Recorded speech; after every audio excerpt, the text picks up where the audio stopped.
Bij een brand op een kjellenmesterij in Oudewanne binnen juist 340 kjellen omkwam.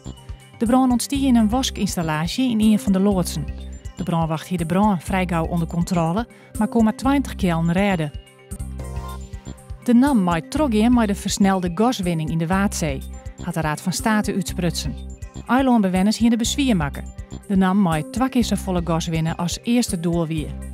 Nevens de Raad van State zorgt de gaswinning net voor extra risico's voor veiligens, kustverdediging en het milieu.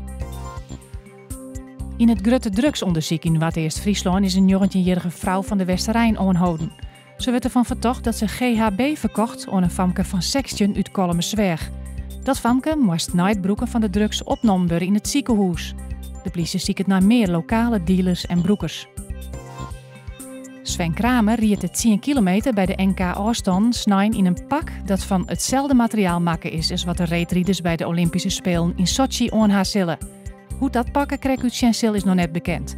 Kramer ried in het pak een stikker rapper als de nummer 2 en 3. Joen eerst droeg, vannacht regenwetter. Het wordt 1 graden. De wind is hut en komt uit het zuidwesten.